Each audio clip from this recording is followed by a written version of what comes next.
Hola, me presento, soy el profesor Matías Martínez. Soy profesor de historia y bueno, en este proceso de cuarentena y también pensando de que todos tenemos que dar un granito de arena y quizá experimentar o probar cosas nuevas desde las plataformas digitales, innovar, buscar cosas.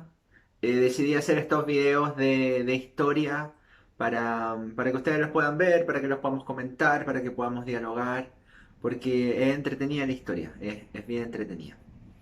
Así que voy a hacer una serie de videos de historia del siglo XX chileno, de una manera lineal en la temporalidad a lo menos. Eh, y esto no es académico, no es una exactitud, no es algo sumamente erudito para nada. Esto es una cosa sumamente sencilla, sumamente simple, que en el fondo lo que busca es explicar cosas que sean macro para que podamos entender y nos podemos equivocar en alguna fecha o eso no es lo importante de la historia, lo importante es entender los procesos, entender por qué estamos acá, por qué la situación es así, por qué entendemos así el mundo. Así que eso, así que voy a hacer historia del siglo XX chileno. ¿Qué es el siglo XX? El siglo XX es todo lo que conlleva 1990 hasta 1999. Pero algunos historiadores, como por ejemplo Eric Hobsbawm, no sé si lo dije bien, eh, han hecho también su historia del siglo XX, pero ellos, por ejemplo, él señala que el siglo parte en 1913, 1914, por ahí, y termina en 1991. O sea, no cumple los 100 años, sino que lo parte adelantadito, no en 1900, sino que en 1914. Porque él dice que ahí él puede explicar los procesos. Ahí los procesos tienen un entendimiento. Yo voy a hacer algo similar. Para mí el siglo XX parte en 1879 y termina en 1990. Si esto fuera una planta, lo explico así, si esto fuera una planta y yo voy a germinar la semilla y la semilla la tiro a un kifi o a un platito con algodón. El proceso, el tiempo que se demora esa semilla en sacar su brote y sacar esa hojita que yo quiero para llevarla al macetero, eso es lo que ocurre entre 1879 y 1900. Y el macetero es 1900 y ahí viene el siglo. Pero creo que es súper importante que esto lo partamos en 1879 para entender mejor los procesos. Así que partamos. Esta es el primer video que tiene que ver con historia del siglo XX chileno. Primera parte, partamos en 1879, que es el proceso que nosotros vamos a entender como expansión territorial. Expansión territorial. ¿Qué quiere decir eso? Que nuestro territorio nacional, nuestro país, Chile, se expande por una parte hacia el norte, anexa territorios que son de otros países, que eran de otros países, y hacia el sur anexa territorios que son de pueblo originario o pueblo indígena. Voy a explicar muy breve, muy someramente, la verdad, la parte del norte y la parte del sur. Vamos primero por el norte. Y 1879 nos lleva a un conflicto bélico trascendental en la historia de Chile, que es la Guerra del Pacífico o Guerra del Salitre, que enfrenta a tres países latinoamericanos, que es Chile, Bolivia y Perú. No voy a hablar de la toma del morro ni de los conflictos porque en verdad eso no es el foco de esto. Esto parte por un conflicto territorial. Bolivia había un tratado que se había firmado en 1874 entre Chile y Bolivia, que en el fondo señalaba que Bolivia no iba a cobrar impuestos a las exportaciones de salitre chilena y este tratado es violado por la autoridad boliviana y Chile se niega a pagar y se van a embargar las empresas. Y ahí empieza el proceso, se declara la guerra. Perú tenía un tratado con Bolivia secreto y se alía a Bolivia y ahí tenemos un conflicto bélico entre tres países. Ese conflicto también tiene otro participante. que es Argentina. Argentina, en ese proceso que nosotros estamos en la Guerra del Pacífico, están las conversaciones y establece las negociaciones para delimitar la Patagonia en el sur. Y Argentina era pro Perú y Bolivia. Entonces, en el fondo fue firma acá o te vaya a enfrentar a tres países, quizá. Entonces Chile, la verdad, porque estaba en un enfrentamiento bélico ya con dos países, con toda la mentalidad ya, firmó y el territorio patagónico quedó para Argentina principalmente. Luego ese territorio en el siglo XX se descubre que tiene gas, petróleo y toda esa riqueza. Entonces estamos en la guerra del Pacífico. em, Finalmente, este proceso termina en 1884. Chile gana la Guerra del Pacífico y eso trae consecuencias territoriales, que es lo que estamos hablando, la expansión territorial. Principalmente Arica, el territorio desde Arica hasta Antofagasta es anexado a Chile, un territorio que tiene mucha riqueza salitrera y esto conlleva una reactivación económica importante, una riqueza importante y un proceso de modernización que va a vivir nuestro país a causa de la riqueza que deja el salitre, que ya vamos a ver en algún momento la economía salitrera. Eh, y esos territorios eh,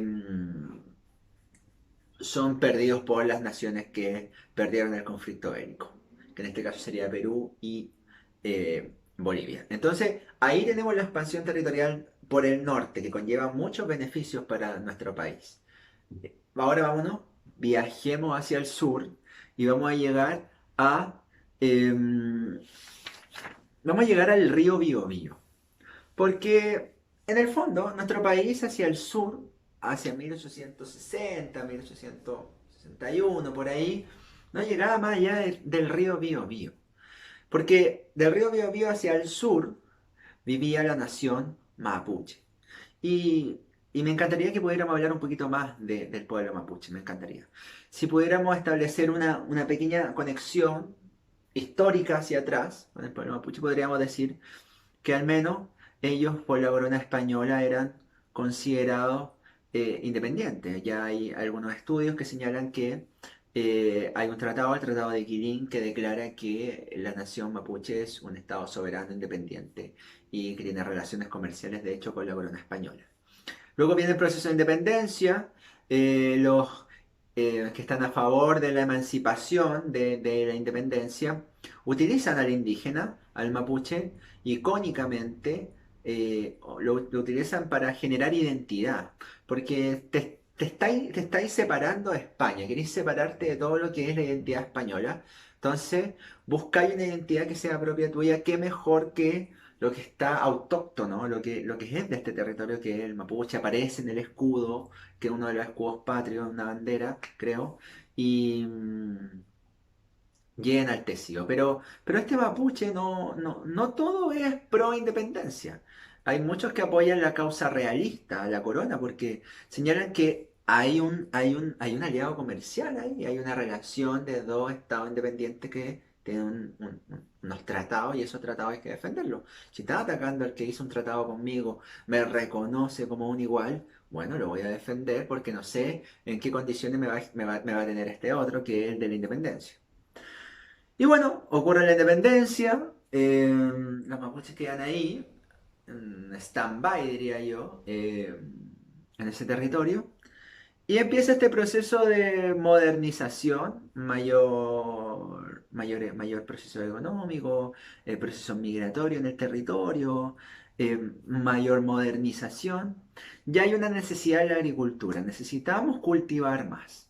Lamentablemente el Estado chileno en ese momento no pensó, o mejor dicho, los políticos y los económicos en ese momento, los empresarios no pensaron que quizá era mucho mejor inyectar tecnología, modernización al proceso de cultivo en la agricultura en ese momento, y quizá con el territorio que ya tenían en cultivo, que era muy extenso, hubieran podido dar abasto. Pero eso no fue el pensamiento, no se inyectó modernización, no se inyectó tecnología en el campo, en la agricultura, y se siguió explotando de manera casi feudal, pero como era un proceso tan rudimentario, se necesitaba mayor territorio y por eso ponen el foco, ponen el ojo en el territorio indígena mapuche. Bueno, acá este proceso se va a llamar pacificación de la Araucanía en algunos libros, pero nosotros lo vamos a llamar ocupación, porque es un proceso de ocupación y usurpación del territorio. Este proceso está a cargo de Cornelio Saavedra, un general que en 1861 plantea el plan de pacificación de la Araucanía, él le puso ese nombre, y en el fondo era un plan muy simple.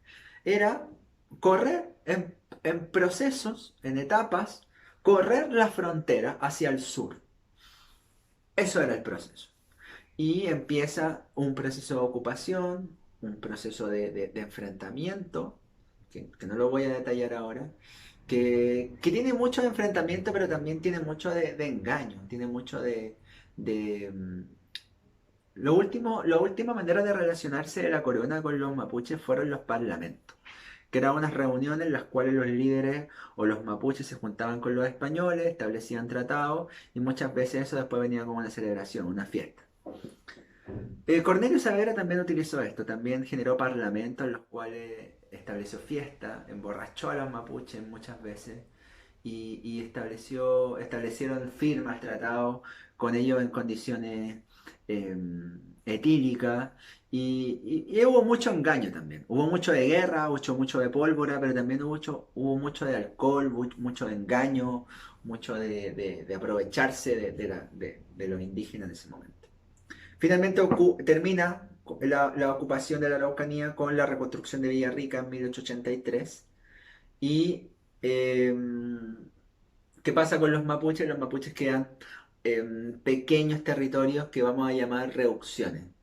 De esos extensos territorios ellos quedan confinados en pequeños espacios territoriales muy pegados, con una densidad mayor, o sea, mayor cantidad de personas por territorio y territorios pequeños. Y esto, la verdad, eh, ataca, desarticula, destruye totalmente la economía indígena. Porque lo que llama al indígena para sobrevivir como un territorio tan pequeño es la sobreexplotación del suelo. O sea, necesito que, como tengo tan poquito suelo, necesito que rinda mucho y eso es sobreexplotación. Y ese proceso no es parte de la relación del indígena con la tierra, del mapuche con la tierra. Por eso destruye la economía indígena. Porque el mapuche no busca sobreexplotarla, hay una relación mucho más allá de conexión con la tierra, de respeto, que, que la lógica capitalista no calza, y hay muchos historiadores que han señalado que los mapuches son flojos porque no producen sus tierras y no entienden que hay toda una cosmovisión, una cultura detrás y una manera de ver el mundo que no es la nuestra necesariamente. Y ese es el proceso de ocupación de la Araucanía, el territorio nacional, o sea, el Estado chileno avance hacia el sur y toma todo ese territorio indígena y ahora llama a colonizadores alemanes y lleva un proceso de colonización donde lo que buscan es la modernización, toda una mirada hacia Europa constante en Chile de mirar lo francés, de querer ser parte de esa cultura y esa modernidad. Y nos queda un proceso final de expansión más al sur, hacia el territorio austral, donde el territorio austral lo podemos dividir en dos partes. La primera parte la vamos a dividir como lo que es Chiloé, hacia el sur, los archipiélagos, eh, que tiene una espesa selva, que tiene una lluvia sumamente abundante. Y acá vivían bandas cazadoras, recolectoras, eh, que vamos a denominar, o que se denominan, mejor dicho, chonos, cahuéscar y yamanas en ese territorio. Y si nos vamos más hacia el sur, al estrecho Magallanes, Tierra del Fuego, vamos a encontrarnos con otros pueblos originarios que son los Selknam y los Jaóniques. Los pueblos indígenas del territorio austral tuvieron un terrible final, la verdad.